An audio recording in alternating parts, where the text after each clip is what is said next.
हमरा जनाता बबुआ राज हुई है राजा, धीरज हुई है राजा, धीरज हुई है हो।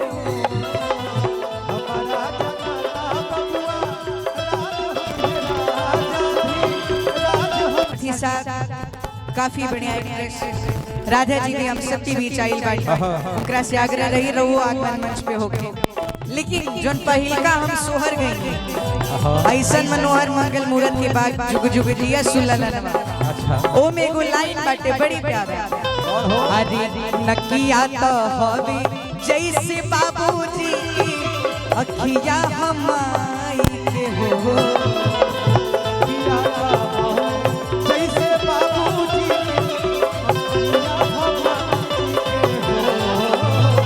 ढेर सारा आशीर्वाद ढेर सारा पुरस्कार सबकी तरफ से मिलल। दिल से आभार कुंदन चाचा जी के और रंजन भैया का भाई रंजन भैया भी मंच पे आए। रंजन भैया का भी बहुत सारा आशीर्वाद मिला है।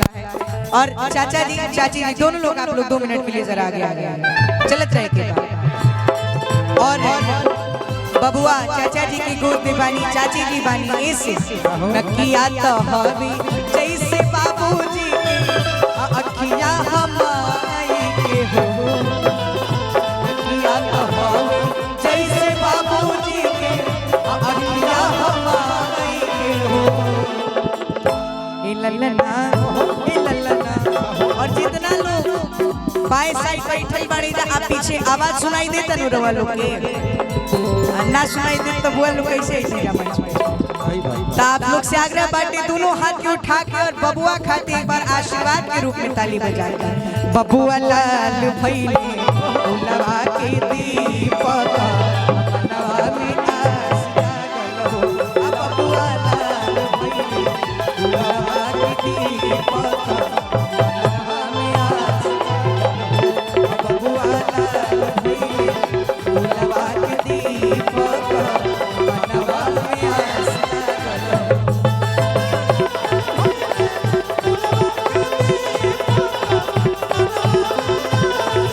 अच्छा आदेश आइल बाटे की फूफा जी और मामा जी दोनों लोग कहाँ बानी जा। फूफा जी या मामा जी लोग कहाँ हैं? अच्छा आगे ही बैठे लोग। अच्छा पान खा रहे मूछ वाले मामा जी या फूफा जी हैं मूछ वाले। अच्छा फूफा जी से आग्रह रही बुआ जी की तो बड़ी आग्रह करे के पड़ल। रउआ से आग्रह बाटे रउआ मंच पे आ जाएंगे। हाँ हाँ हाँ आ जाइए। फूफा जी कहाँ हैं? अच्छा सेकंड रो में बैठ रहे। अब पान चबा रहे हैं, बहुत अच्छे सुंदर लग रहा है। लेकिन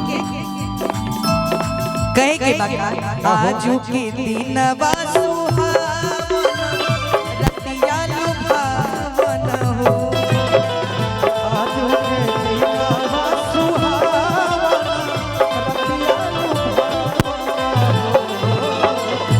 आजू के दिन सुहावन रतिया लुभावन हो। ललना चाची जी अब भइले हो रीला वाला सुन सो पर भइले हो रीला वाला ललना चाची जी भइले हो रीला वाला बड़ी सुंदर।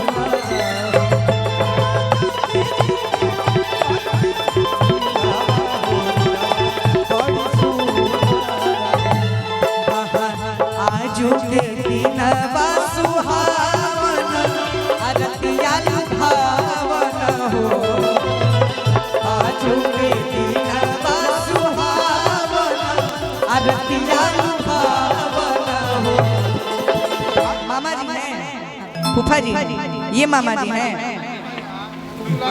मामा जी तो बड़ी खतरनाक दिख रहा है भाई। अच्छा कहाँ अच्छा जाके बिजली रानी जी नटवार के आई रहो क्या बात है। लेकिन मामा जी आई बने तो देखी आई बनी जाता हमनी के बबुआ के जन्मदिन के शुभ अवसर पे। लेकिन चाची लोग एगो गीत गावे ली जा शादी विवाह में। अरे मामा हाली हाली तो मामा हाली हाली इमली घोटाई मामा मामा हाली हाली। लेकिन इजा तो इमली घोटावे नहीं खेल जाई जा तो बबुआ के जन्मदिन में आइल बनी तो मामा जी मंच पे बानी तक कहे के बाका हो तो मामा हाली हाली ए मामा हाली हाली रुपिया लुटाई मामा मामा हाली हाली लुटाई लुटाई। अब मामा जी पे नाई बात फूफा जी पे भी लागू होता। तो मामा हाली हाली तो मामा हाली हाली रुपिया लुटाई मामा मामा हाली हाली मामा हाली हाली रुपिया लुटाई मामा मामा हाली हाली। गुड्डू चाचा जी की तरफ से हेलो गोलू सिंह भैया, गोलू सिंह चाचा जी की तरफ से कसेर निवासी हुंडा एजेंसी के मालिक, आपको बहुत बहुत अभिनंदन स्वागत। तमामा हाली हाली तमामा हाली हाली रुपया लुटाए मामा मामा हाली मामा हाली हाली रुपया लुटाए मामा मामा हाली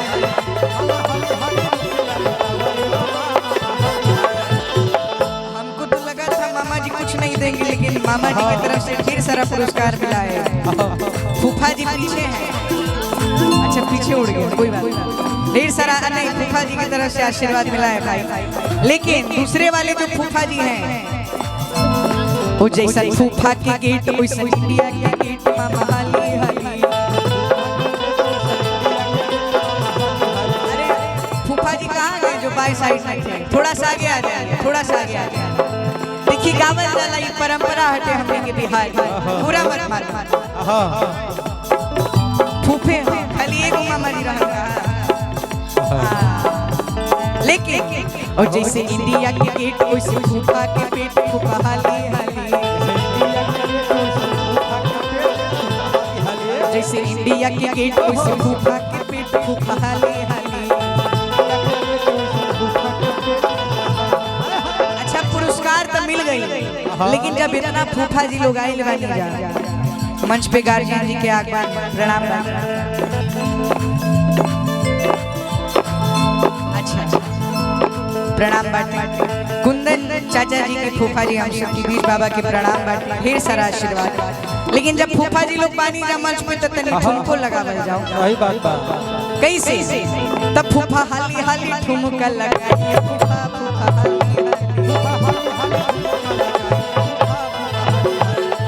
हाली हाली ठुमका लगाइए फूफा फूफा हाली हाली। लेकिन ऐसे ना फूफा जी लोग के कौना गाना पे नचावल जाए? कौना पे हो? अरे यूपी वाला ठुमका लगाओ, अरे यूपी वाला ठुमका लगाओ कि हीरो जैसे नाच के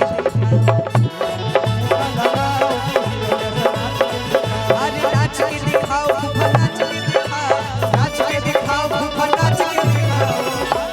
आप भी आ जाइए, थोड़ा थोड़ा हम लोग पीछे आ जाएगा, पीछे थोड़ा स्पेस है, थोड़ा थोड़ा फूफा जी। हाँ आप कौन? अच्छा दादाजी हैं। अरे यूपी वाला ठुमका लगाओ कि हीरो जैसे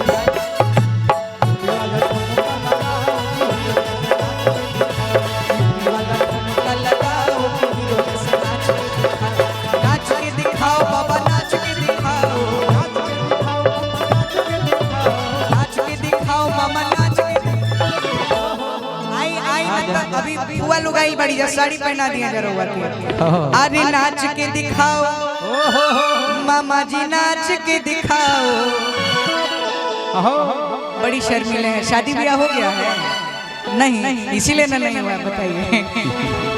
शादी के बाद शाहरुख को नाचना होता तो मंच में नहीं नाच रहा है। अरे नाच के दिखाओ, अरे मामा नाच के दिखाओ। भांजा से प्यार बटे तनी से आगे आ जाए। अरे यूपी वाला आरा वाला ठुमका लगाओ कि हीरो जैसे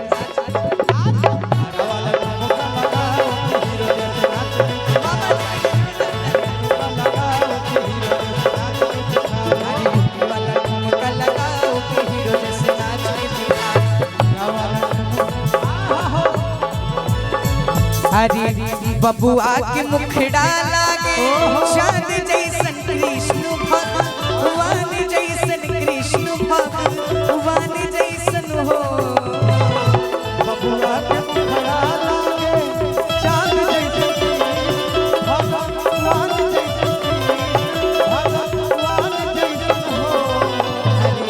बबुआ के मुखड़ा लागे चांद जैसन कृष्ण भगवान जैसन कृष्ण भगवान जैसन हो राजा जी ए राजा जी अखिया बाला आसमान जैसन भगवान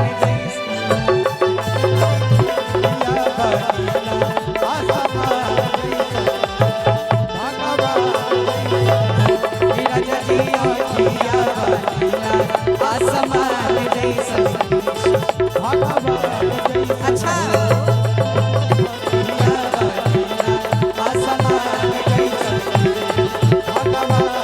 और देखिए आरा जिला की धरती पे बानी जा हम सब बाबा तने रोक दे बाबा अरे मिलल बमन जोग छैला छैल छबीला और देखिए आरा जिला में आई मानी जाते गाना होखे ही के चाहिए अरे मिलल बमन जोग छैला छैल छबीला आरा जिला आरा जिला आरा जिला और अरे असली मराद सुना असली मराद सुना यही जे तमीला अरे असली मराद सोना अरे ही जे तमीला और इस गाने पे जरा डांस कराएंगे हम लोग कुंदन अंकल से तो जितने भी लोग बैठे हैं अरे आप बहुत अच्छा डांस करते क्या बात कर अरे असली मराद सोना मामा जी क्या आपके मामा जी अच्छा नाना जी प्रणाम आरा जिला उखाड़ लगा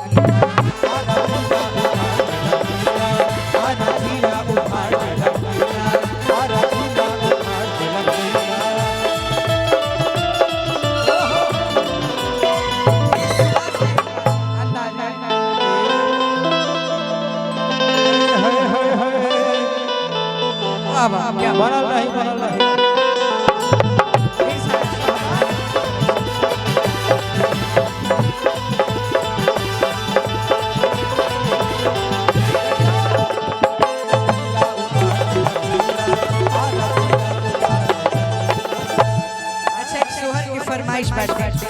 नाना जी भी पानी मंच पे ऐसे रंगी गुब्बारों से मंडप सजाया है मक्खन मिश्री का हमने केक मंगाया है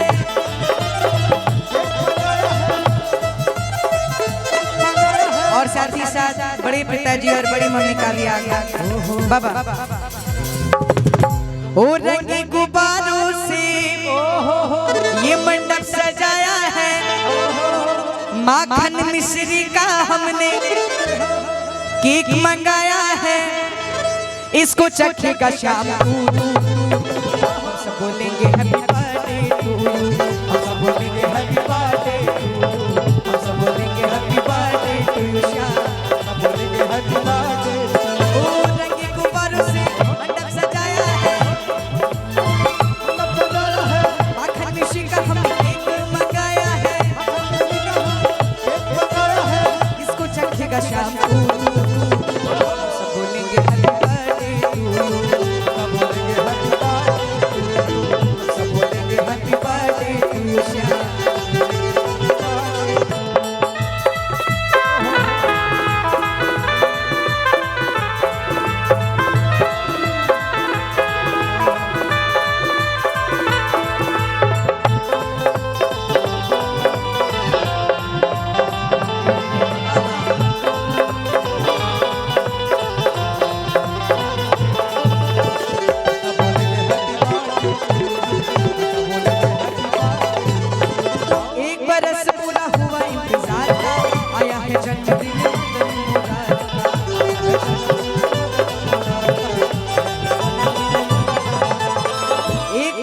पूरा हुआ इंतजार का आया है जन्म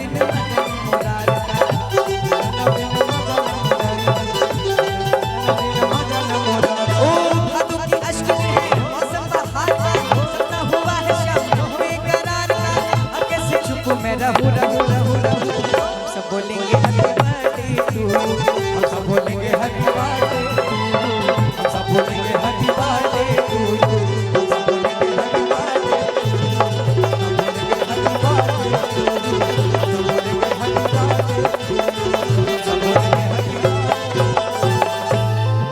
हम सब बोलेंगे हैप्पी बर्थडे टू यू।